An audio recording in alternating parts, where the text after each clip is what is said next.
Hey everybody, it's Jason Blaha here, and I thought I would cover a topic for you guys very briefly using myself as an anecdote, and I think in some ways I am an example of why you can't use anecdotal evidence always as your examples for real world examples, and why you can get very, very skewed information and wrong information by using real people sometimes just as individuals instead of looking at large numbers of individuals and comparing, of why demographics and studies in science can be better than using just one person in isolation.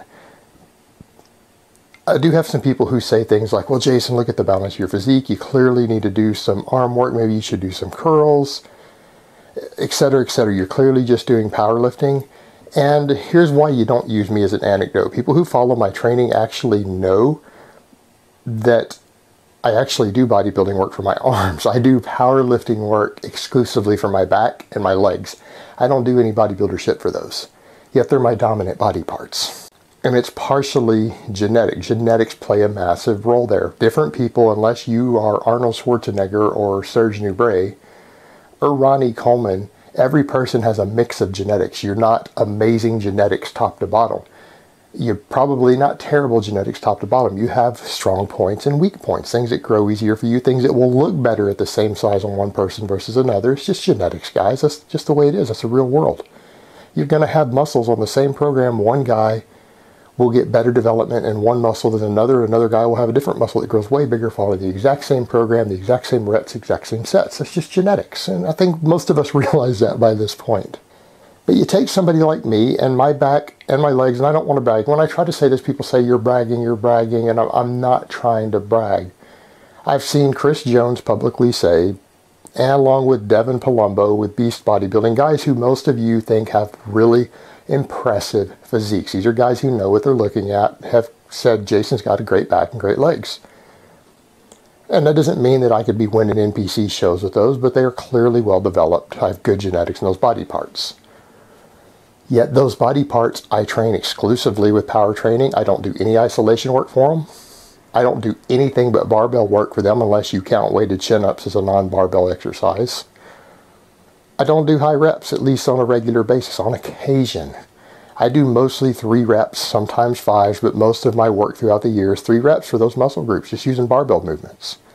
Yet they're very, very well developed. I don't do any hypertrophy work. I don't do any isolation work.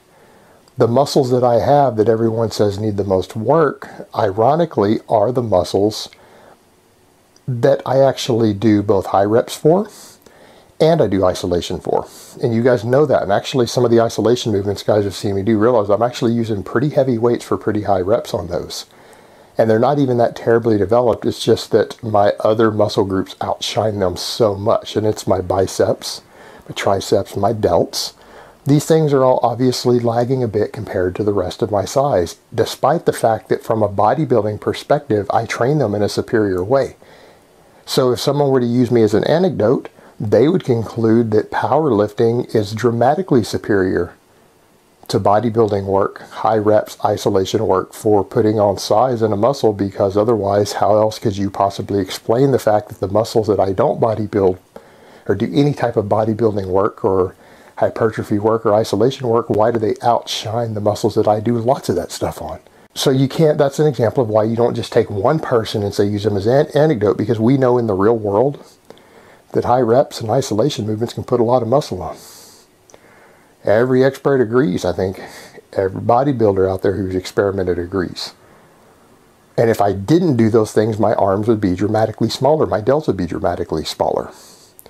But because I am far more genetically gifted in some areas than others, what you'll find with someone like me is that I simply cannot keep the inferior muscle groups in proportion and caught up, even when I do the extra work. The only way I'd be able to do that is if I cut the powerlifting out too for the big muscle groups and let them shrink down a bit, which I'm not willing to do as a competitive lifter. So don't use one person ever in their anecdote to try to get all your information from, because what you're going to find is that oftentimes when you take someone who you're using anecdote for, they very well may be the exception to the rule, and if you use them as your basis, you will end up with bad conclusions, and you might end up with bad results as a result of it.